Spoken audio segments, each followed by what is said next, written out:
Hi guys, good morning. So another day, another vlog. So bagong ligo pala ako guys, no.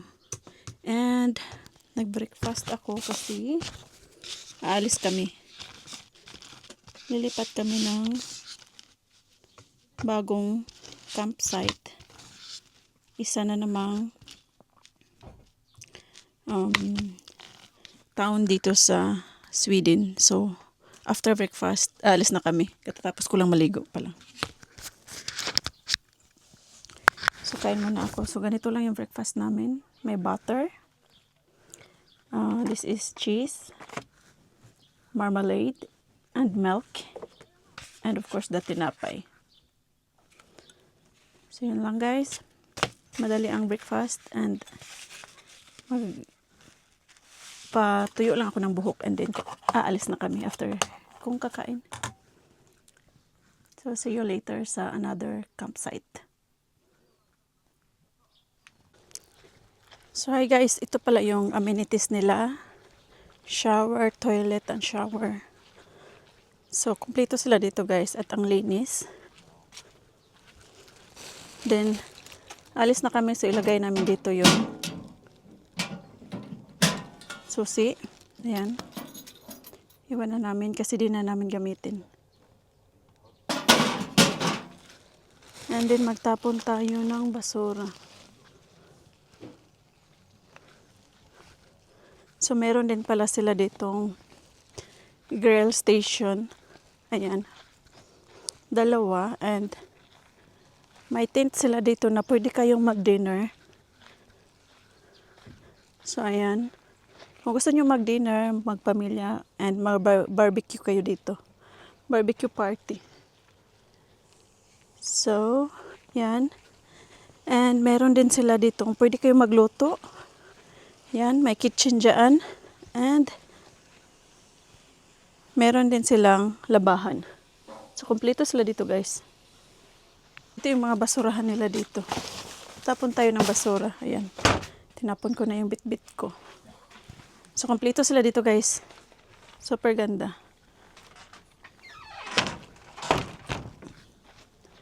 And ayan yung mga kapitbahay namin. So, yun yung amin doon. Niready na ni Uncle kasi nga alis na kami.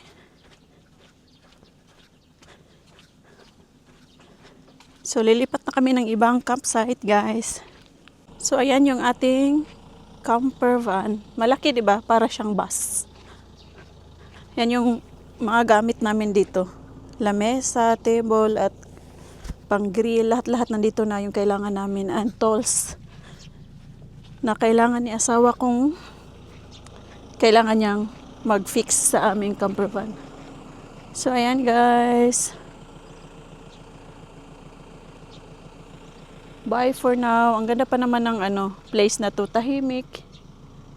And may beach dyan. Yung pinuntahan natin kahapon. At naligo kami. Kahit malamig yung tubig, pero mainit naman masyado. So, ox lang. Hindi pa rin lalamigin ang mga tao. So, let's go. Tara, alis na tayo.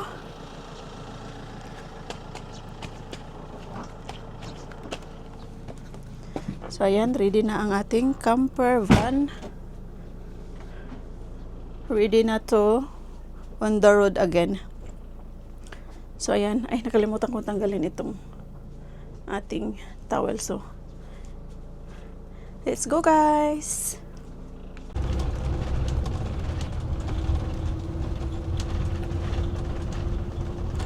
Bye for now, camping plus camping site.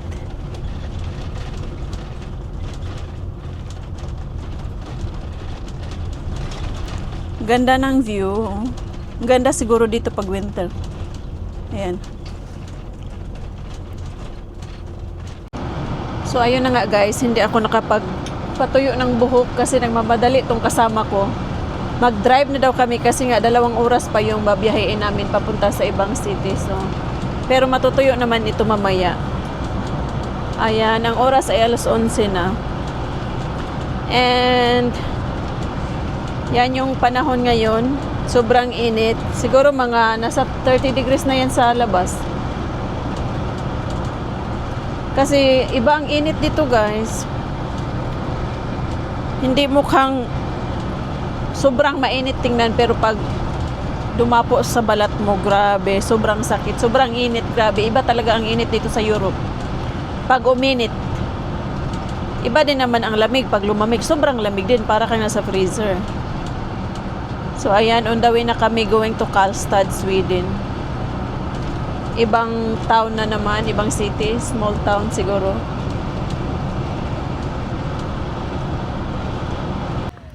So hi guys, nag-stop na naman kami. Kasi nga, may bibilhin kami. Naubusan kami ng kape. And nakadaan kami dito sa may mga store. So let's go. Yan pala yung mga tindahan dyan guys, oh, palibot. Madaming tindahan, dito din meron. So, pumili kami.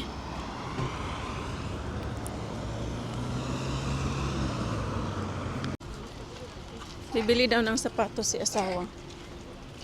Pasok tayo dito. Sports store pala ito. Hanap kami ng sapatos.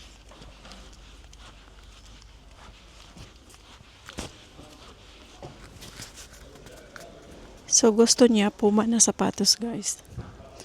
So tara, hanapin natin yun. Saan ba yung mga sapatos? Ay, doon banda. So guys, ito sana yung bibilhin ni asawa. Oh, ito, Puma. Pero wala silang size 43. So, hanap na lang kami ng iba, siguro. Marami namang magaganda, pero yun talagang gusto niya. Marami naman siyang sapatos, pero gusto niya bumili ng bago ulit. So, ang ending, wala kaming nabili guys. Kasi nga, gusto niya talaga yung Puma and wala namang size niya. And marami namang ibang klaseng sapatos pero ayaw niya. So, punta na lang kami dito sa Coop, sa grocery store. Bibili kami ng kape. So, andito kami sa grocery store. Coop yung pangalan. Kape lang naman ang kailangan namin at iba pang mga gusto naming kainin. Guys, gusto nyo ba ng candies? This section is only candies and goodies. Grabe guys. Chocolates, candies, and everything na sweets. Pang bata. Ayan, nakalagay dyan. Goodies. Pick it, mix it, love it. Candy King. Candy King. So, ayan. Mahilig ba kayo dito? Ayan oh guys. Grabe, ganito dito sa Europe guys. Ganito naka-display ang kanilang mga candies and i-mix nyo lang. By kilo ata yun. Yes, by kilo. So, ayan. Goodies, goodies, goodies. Pero hindi ako bibili. Hindi naman ako mahilig sa goodies guys. So guys, ayan yung nabili namin. 2 case na beer. Kasi alam nyo, mura dito ang beer sa Sweden. Kaya bumili na si asawa ng 2 case na beer. Kasi mura dito sa Sweden. And yung green na bag, yan yung ating grocery. Kape lang naman at mga kunting pagkain. So ayan. Sobrang mahal kasi ang beer sa Pilipinas. Sa Pilipinas. Sobrang mahal kasi ang beer sa Norway. Kaya dito bumili na kami. Chance na. Yan si asawa. So, i-haul ko yung nabili namin. Tinapay. Tsaa. Ito ay kape. Pistachio. Bumili ako ng Nescafe na 3-in-1. May nakita ako doon. And walnuts. And foil. Yun lang, yung nabili ko. Or nabili namin doon. And yung 2 case na beer. So, yan lang yung nabili namin. So, yun lang guys. And yeah. So, andito na naman kami sa new camping site. Dami. New place, new campsite. New camping site.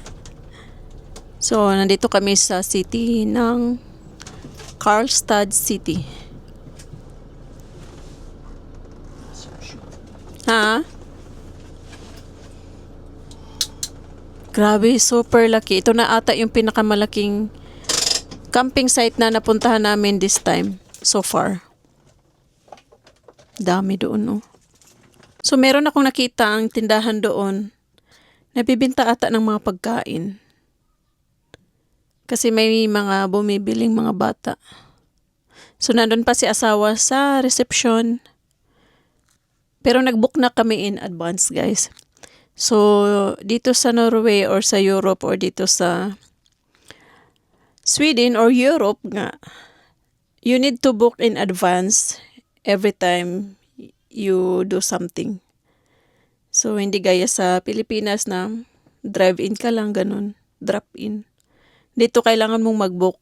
Kasi pag hindi ka nag-book tapos, ayun, pag full, wala talaga. As in, wala. Parang uulan, guys, oh.